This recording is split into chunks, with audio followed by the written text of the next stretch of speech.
Jérôme Cazat, bonjour. Bonjour. Bienvenue au Buzz Media Orange Le Figaro. Merci. Vous êtes un producteur audiovisuel avec cette société 2P2L. On voit vos productions sur France 5 notamment, et qu'on n'est pas des cobayes. Vous avez des productions pour Gulli, vous en avez aussi pour Orange Cinéma Série, et vous êtes aujourd'hui en tant que responsable du pôle télévision syndicat des producteurs audiovisuels, SPI, syndicat qui la semaine dernière a monté au créneau contre les annonces, vous n'étiez pas les seuls, contre les annonces de Rémi Filmin de supprimer les cases documentaires sur France 3 en deuxième, voire même troisième partie de soirée, parce qu'elles sont en troisième partie de soirée, dans le cadre du programme d'économie de France Télévisions. Alors hier matin, au micro de RTL, Aurélie Filippetti a tensé Rémi Filmin. Il lui a dit, votre mission est de défendre les producteurs, vous avez dû boire du petit lait.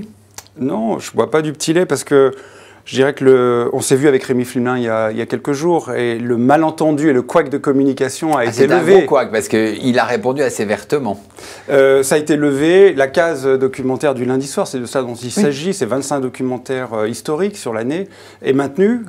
Tardivement, certes. En troisième partie. À 23h45, voilà. Alors précédemment, elle était vers 23h, 23h15. Oui. En cela, ça soulève la question de l'exposition de programmes de ce type. Mais voilà, quant à la ministre, moi je ne commande pas les commentaires. Je crois qu'elle a peut-être voulu... Elle est intervenue à deux reprises. Est-ce que vous êtes plaint auprès de la ministre ? Non, on s'est plaint dans la presse, et je crois que vous l'avez vu. Après, nous sommes en contact constant avec les instances, mais il y avait aussi les auteurs, les réalisateurs. C'est normal, lorsque vous mettez en péril tout le travail d'un collectif, ce sont des centaines de milliers d'emplois également, la création audiovisuelle, pas qu'en documentaire, dans tous les genres.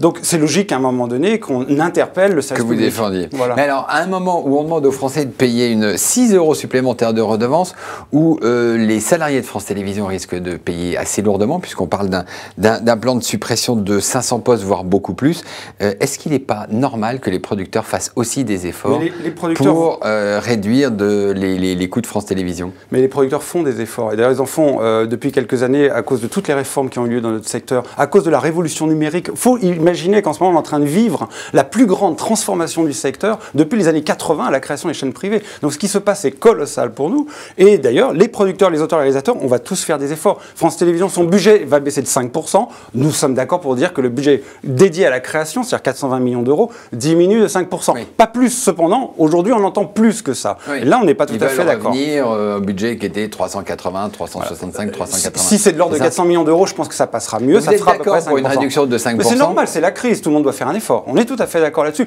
Les producteurs de flux font des efforts, à l'info ils font des efforts, tout le monde doit faire un effort. Il faut qu'il soit mesuré, il faut qu'il soit juste. Mais attention, parce qu'on nous parle à travers ça, et on veut nous opposer aux employés de France Télévisions. Et là je dis, je ne suis pas d'accord. D'abord c'est 10 000 emplois, France Télévisions. La création indépendante, c'est presque 200 000 emplois. Donc il faut faire attention dans les ratios. Et d'autre part, il y a des talents formidables à France Télévisions. Il y a même des endroits en sous-effectif. Ça existe. C'est ce qui est surréaliste, c'est qu'il y a des endroits en sur-effectif. Qu'ils harmonisent, ils passent enfin en société unique, ils vont harmoniser tout ça sereinement. Ce plan de départ était prévu sous le gouvernement précédent, n'oublions pas. Oui, non, c'est ça, il le réactualise. Alors depuis des années, France Télévisions dit aux producteurs, écoutez, on est là, on veut bien financer, mais... industrialisez-vous, c'est-à-dire arrêtez de faire des fictions unitaires, c'est 60% aujourd'hui, faites davantage de séries comme Fais pas ci, fais pas ça, ça a l'avantage de fidéliser les téléspectateurs, et voire même, quand on parle d'industrialisation, il y a des fois il faut parler argent quand on parle création, c'est moins cher. Est-ce que vous êtes prêt à prendre ce virage ? Mais le virage, il existe, il est pris. Vous ne croyez pas que les producteurs sont assis comme ça avec les auteurs, parce que c'est très important, juste sur des vieux principes. D'abord, il y a une chose qui est fondamentale, c'est que pour avoir des nouveaux auteurs, des nouveaux talents, il faut de la diversité. Pour la diversité, il faut garder des unitaires. Parce que France Télévisions, et n'importe quelle chaîne, ne va pas engager 2, 3, 5, 10 millions d'euros sur une série, sur quelqu'un qui n'a jamais fait de film. Donc il faut garder des unitaires qui permettent de faire émerger des nouveaux talents. Après, il faut un équilibre. C'est d'ailleurs, pour le coup, aux professionnels, à un moment donné, de déterminer quels sont ces équilibres. Si on tombe sur du 60 en série je et 40% suis pas sûr qu'il faille inverser totalement dans l'autre sens. Un équilibre entre les deux. Ou alors, nous disons chiche à France Télévisions, mais ouvrez à des nouveaux producteurs qui aujourd'hui ne font pas de série, qui aujourd'hui ont du mal à accéder aux cases. Prenez des risques sur des nouveaux producteurs. Et les auteurs prendront des risques. D'accord. Ça, c'est sûr. Alors, ça, c'est le débat sur la fiction. C'est votre métier, et c'est votre métier, et on l'a vu beaucoup avec Julien Julien Courbet, France Télévisions a ouvert la porte à ce qu'on appelle la scripted reality qui vient d'Allemagne.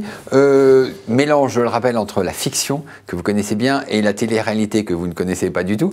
Et ils ont dit... Je connais bien quand même, hein, vous savez, bien, il faut tout connaître dans ce métier. Il y a une case sur France 2, il y a une case sur France 3. Ils veulent que ce soit éligible au financement, on appelle COSIP, hein, c'est-à-dire du préfinancement du CNC. Vous êtes résolument contre. Pourquoi? Parce que ce ne sont pas des œuvres de création. C'est simple. Pour être éligible au CNC, il faut que ce soit une œuvre de création avec tout un tas de processus, des métiers très précis, la responsabilité du réalisateur qui est engagé jusqu'à la fin, etc. Ce sont des méthodes de travail qui ne correspondent pas à ça. Mais l'enjeu, il n'est pas là. L'enjeu aujourd'hui, il est au moment où il faut faire des réductions. On dégrade, c'est ça? C'est ça. Si on ouvre à la scripted reality, ça va dégrader toute la production? Si on ouvre à la scripted, mais elle est là, elle est présente. Il ne s'agit pas de l'interdire. Il s'agit juste de dire qu'elle existe. Sur service public, on peut se poser la question, c'est très tabloïd, est-ce que c'est son rôle? On peut en débattre, mais par contre, elle ne peut pas être considérée comme une œuvre, en tout cas pas de la manière dont elle est faite aujourd'hui, sans respecter les conventions collectives. Vous savez que la script réalité, c'est 12 millions d'euros de budget. C'était particulièrement choquant, c'est pour ça que nous étions en colère la semaine dernière. C'est que dans la même période, on nous dit, on va supprimer les documentaires de France 3 à 23h15.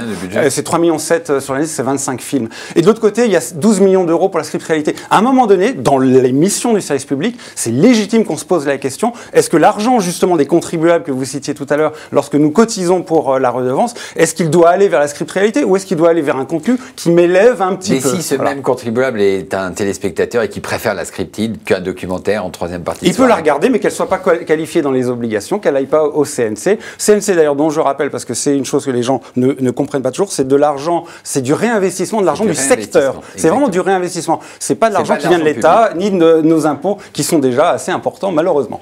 Alors, dernier cheval de bataille, j'allais dire, dans les missions de service public, c'est la place de France 4, en faire une chaîne jeunesse. Vous continuez de demander ça?